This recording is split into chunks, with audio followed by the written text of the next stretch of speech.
Hai guys, selamat datang kembali di channel Terang Sekali.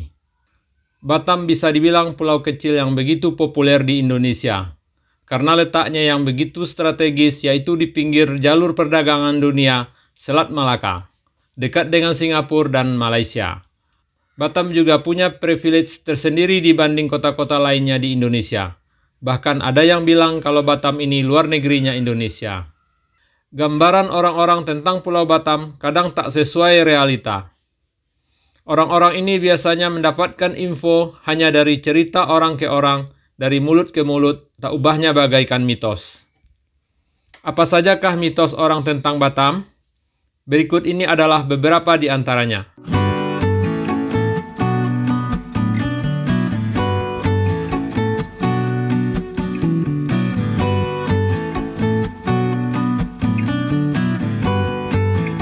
Di Batam gampang dapat kerja. Ups, mitos ini tidak sepenuhnya benar.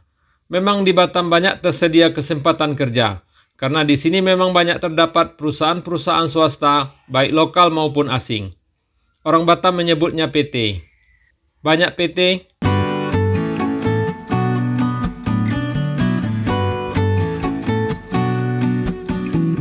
banyak hotel,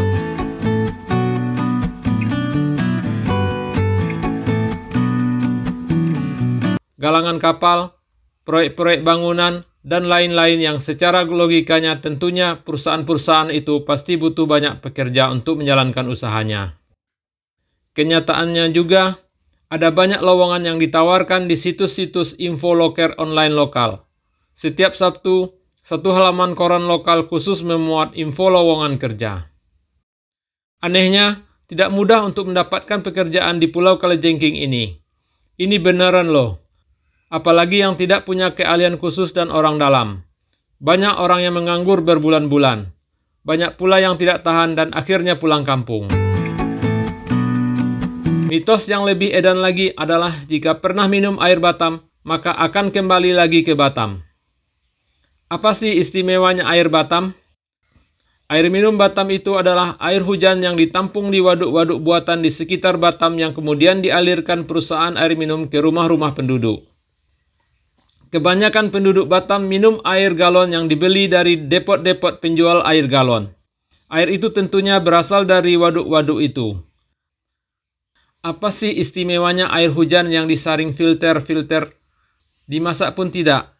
Miskin mineral karena tidak melewati bebatuan alami. Sampai segitunya bikin orang yang meminumnya ketagihan sampai balik lagi? Mungkin mitos ini adalah kiasan. Air yang dimaksud itu adalah uang. Jika sudah pernah dapat uang hasil kerja di Batam, jika pulang kampung akan kembali lagi. Itu mungkin ada benarnya. Banyak orang yang sudah merasa sukses di Batam, punya banyak uang, pulang habis untuk bikin usaha di kampung, ternyata balik lagi cari kerja di Batam karena usahanya bangkrut. Banyak juga yang kembali ke Batam karena kesempatan kerja di Batam lebih banyak dari di kampung. Dan UMK-nya juga jauh lebih tinggi dari UMK kebanyakan daerah-daerah lain di Indonesia. Faktor inilah yang sebenarnya bikin orang selalu mau balik lagi ke Batam, bukan karena minum airnya. Mitos yang satu ini agak ada benarnya, yaitu di Batam gampang dapat jodoh. Gampang banget, naik ojek aja sudah sampai ke jodoh. Memang ada satu tempat di Batam yang bernama Sungai Jodoh, yaitu di sebelahnya Nagoya. Orang Batam bilang pasar jodoh. Dalam artian yang sebenarnya pun mitos ini ada benarnya. Hal itu bisa dilihat dari kawan-kawan rekan kerja seangkatan saya yang banyak dapat jodoh di Pulau Batam ini. Bukan karena ketemu di pasar jodoh, tetapi karena sering bermain ke muka kuning. Hehehehehe. Yang merantau ke Batam ini kebanyakan adalah para muda-mudi lulusan SMA atau tamat kuliah. Yang secara alamiah memang sudah saatnya berkembang biak. Didukung lagi faktor finansial atau keuangan yang sudah mandiri karena sudah punya pekerjaan. Ditambah lagi kebebasan karena jauh dari pengawasan orang tua dan keluarga. Papa mama tidak larang. Jadilah Pulau Batam ini sebagai ajang tempat cari kerja yang kemudian jadi ajang tempat cari jodoh. Begitu banyak pilihan, tinggal cari yang cocok, kemudian menikah. Mitos selanjutnya, biaya hidup mahal. Ini pun tidak sepenuhnya benar. tergantung gaya hidupnya. Jika mau bergaya dan bergengsi, tentunya Batam tempat yang cepat bikin bangkrut. Sebaliknya, Batam bisa juga diajak hidup hemat dan sederhana. Misalnya untuk tempat tinggal. Di daerah kota sewa kamar kos memang mahal, yaitu 600 sampai 800 ribu per kamar. Sedangkan di daerah-daerah pinggiran kota sewanya lebih miring, cuma 300 sampai dengan 400 ribu sekamar. Untuk sembako, harganya kurang lebih saja dengan harga sembako di daerah-daerah lain di Indonesia. Bahkan kadangkala ada yang harganya lebih murah, seperti minyak goreng kemasan. Itu kalau lagi promo di supermarket dan mini-mini market, harganya bisa lebih murah. Di Batam ini, ada sedemikian banyak supermarket, minimarket, dan grosiran. Di antara mereka terjadi persaingan yang sangat ketat, sehingga harga-harga bisa normal. Kecuali dekat-dekat hari raya keagamaan, biasanya harga sembako memang akan naik. Tergantung kejelian kita saja melihat tempat mana yang harganya paling murah. Bahkan ada supermarket yang menjual semua barang dagangannya serba 7.500. Ada juga yang menjual serba 8.000. Di sektor transportasi, dulunya yang mahal itu ongkos ojek dan taksi. Sekarang di zaman ojek dan taksi online, ongkos mahal itu sudah menjadi cerita lama. Kalau masih mau murah lagi ongkos transportasi, beli saja motor second yang di Batam harganya cukup murah. Dijamin murah biaya warawiri di pulau ini. Untuk biaya makan, jika mau berhemat, di Seantero Batam mudah dijumpai warung-warung makan serba 10.000 dan warteg-warteg murah meriah. Yang tetap mahal dan gak masuk akal adalah biaya pangkas rambut pria. Di kota sekali pangkas 35.000, sedangkan di daerah pinggiran 25.000.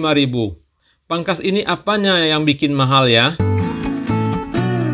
Mitos terakhir adalah di Batam harga barang elektronik murah. Murahnya mungkin 10% saja dari daerah-daerah lain di Indonesia. Itu dimungkinkan karena Batam adalah daerah perdagang bebas atau daerah FTZ atau Free Trade Zone, yang memang tidak dipungut pajak pertambahan nilai atau PPNBM 10%. Itu khusus untuk barang-barang yang dipakai di Pulau Batam saja. Jika barang-barang tersebut dibawa keluar dari Batam, maka barang-barang itu akan tetap dikenai pajak PPNBM. Dahulunya mungkin di Batam banyak diperdagangkan HP-HP black market asal Singapura, baik yang baru maupun yang second dengan harga murah. Sekarang hal itu sudah dilarang dengan keluarnya peraturan Menteri Perdagangan tentang pelarangan perdagangan HP-HP black market. Nantinya nomor IMEI HP-HP black market itu akan diblokir oleh pemerintah, sehingga HP-HP BM itu tidak akan bisa mendapat sinyal yang menyebabkan HP-HP tersebut tidak bisa dipakai lagi. Di zaman menjamurnya marketplace online seperti sekarang ini, harga barang elektronik murah di Batam tinggal mitos. Sekarang malah terjadi sebaliknya. Banyak penduduk Batam yang beli barang elektronik secara online dari daerah lain karena harganya lebih murah dari toko-toko yang ada di Batam. Demikianlah mitos-mitos seputaran Batam. Semoga bermanfaat. Sampai jumpa di video-video selanjutnya. Salam.